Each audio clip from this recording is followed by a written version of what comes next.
Hoje a gente vai falar sobre um assunto que nos toca muito, que é como escolher um porcelanato para o seu apartamento gastando menos, tá? Gastando menos. Fique de olho, porque hoje a gente vai conversar bastante sobre isso. Eu tenho certeza que esse vídeo vai te ajudar com muita coisa. Falando nisso, já se inscreve aí no canal, já curte, compartilha, manda uma mensagem nos comentários pra gente responder, porque mais de 90% das pessoas que veem os nossos vídeos, acredite se quiser, não são inscritas no canal. Então, para ajudar a gente precisa que vocês se inscrevam. Bora pro vídeo. Então, bora lá. O João e a Mari são os nossos personagens aqui, poderiam ser muito bem clientes. Vão lá no home center, vão lá passear, dar uma olhada na loja de revestimento. Só que chegam lá, eles têm uma olhada, eles dão uma olhada em tudo e veem que tem uns porcelanatos muito caros, outros baratos, eles não sabem a diferença e não sabem nada, tá? Então hoje a gente vai te ajudar com isso. Olha só, como é que a gente ajudaria o João e a Mari lá na hora da escolha? A questão das cores, o João e a Mari não sabem que cor que eles querem. A cor principal, por exemplo, uma cor mais escura vai ser aquela coisa mais sóbria, uma coisa mais sofisticada. A cor mais clara lembra limpeza, uma coisa mais clean, mais leve. Então isso vai facilitar na sua escolha. Às vezes na cozinha você quer uma cor, na sala você quer outra e não tem problema quanto a isso, tá? Porém, as cores vão te ajudar na hora das escolhas para você entender o que seria ideal para você compor aquele quadro. Por isso, a escolha de cores um pouco mais sóbrias para os revestimentos talvez possa ser uma ótima escolha para você e principalmente para quem ainda está em dúvida nas cores que vai escolher, tá? Mas leva sempre isso em consideração. Os escuros acabam pesando um pouco mais, os claros pesam um pouco menos, porém, os escuros trazem uma personalidade, uma sofisticação, os claros uma limpeza, leveza. Então vale a pena considerar isso aí na hora de comprar o seu porcelanato, enfim, e tudo mais. Outra dúvida que sempre vem: pode usar o mesmo na casa inteira? Pode. Deve?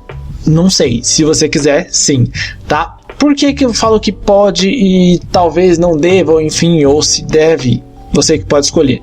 Porque às vezes você tem uma sala, uma cozinha que são totalmente integrados.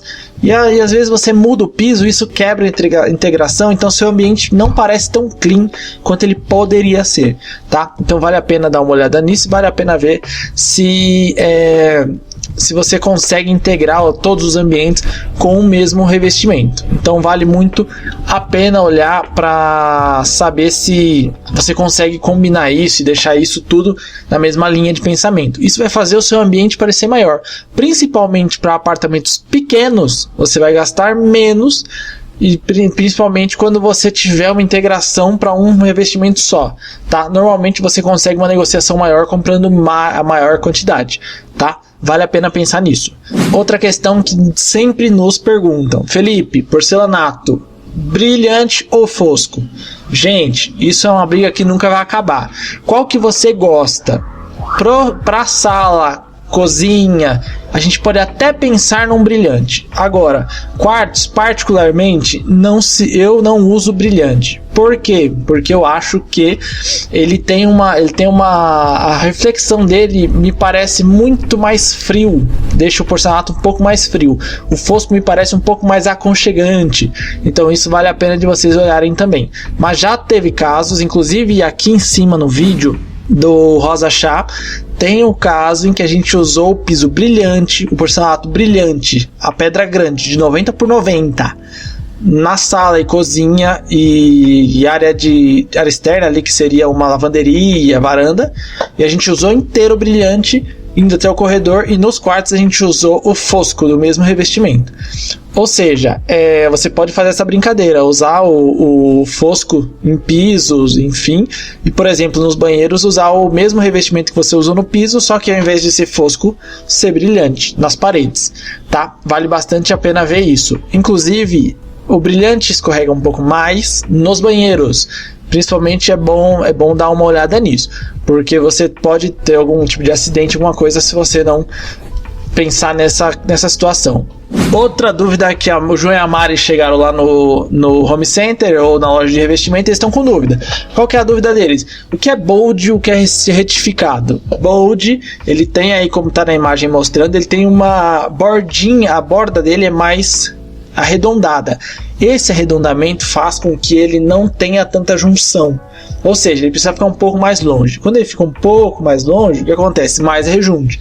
E muitas vezes o que a gente quer hoje aquela limpeza, aquele grau de leveza. O Bold ele vai no sentido contrário, então ele tem um pouco mais de espaçamento do que o retificado. O retificado, por ele ser essa borda reta, você pode encostar um pouco mais, lógico, de acordo com a especificação do fabricante. Antes da gente continuar, a gente já está com as consultorias de novembro abertas, já com algumas vagas ocupadas.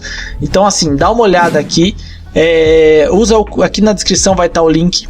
O cupom é QUERO10 para você ter 10% de desconto no valor da consultoria. São 2 horas para falar de 2 ambientes e vale muito a pena. Inclusive a gente tem os desenhos, a gente mostra tudo para vocês. Tenho certeza que vai ser muito bom para você aí.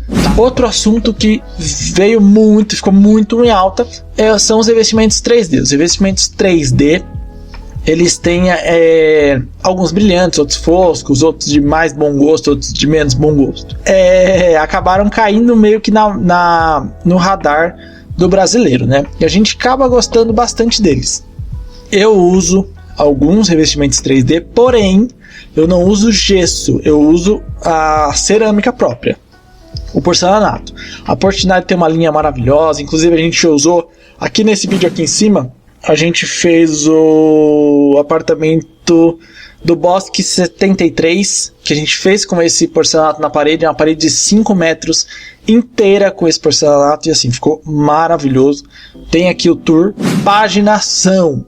Gente, vocês precisam de um projeto de paginação. A gente, quando vai comprar um porcelanato, nem sempre a gente coloca a metragem e acrescenta 10%. Às vezes, a gente prefere comprar por peça. Como assim? Eu preciso atender uma metragem. Daí eu faço a metragem, faço o desenho dessas peças e vejo onde é que vão ter os recortes. A gente já prevê compra de peças a mais pelas imagens dos recortes, tá? Aproveitando que a gente está falando isso, vamos falar de dinheiro. O orçamento que você vai ter para essa compra, você precisa calcular que você vai ter pelo menos de 15 a 20% de porcelanato a mais se você precisar de comprar de margem de segurança. Por que eu tô falando que a gente compra por peça e agora eu tô falando da margem?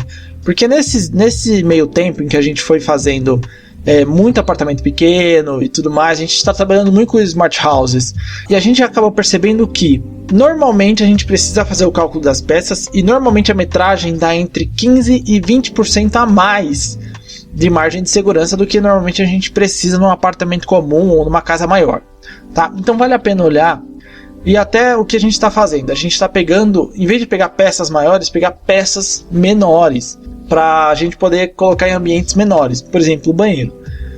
Mas isso acaba não sendo uma regra, a gente faz isso por causa de 2 opções: ter menos recorte, e na segunda opção, que é essa que eu quero falar com vocês agora, sim, existe diferença de acordo com o tamanho, existe diferença de preço de acordo com o tamanho. Caso você não saiba, às vezes você vai comprar um porcelanato, e isso fica uma dica aqui pro João e pra Mari aí. Chegou lá: oi vendedor, você tá bem? Eu preciso comprar o revestimento X. Revestimento X tem de qual medida? Revestimento de X tem de 90 por 90, que bonito e tal. Você tem menor ou você tem maior? Ok, você já previne o seu bolso de gastar mais, uma coisa que você não teria. Então por isso, vale muito a pena você fazer um projeto de paginação, como a gente faz aqui, onde vai iniciar, qual vai cortar, o que vai fazer, para você prever esses tipos de contas para poder comprar mais ou a menos, tá? Fique bem, se inscreve aqui no canal, espero que você tenha gostado das dicas, siga aqui e se precisar de mais alguma dúvida, escreve aqui nos comentários, tenho certeza que a gente vai conseguir te ajudar com isso.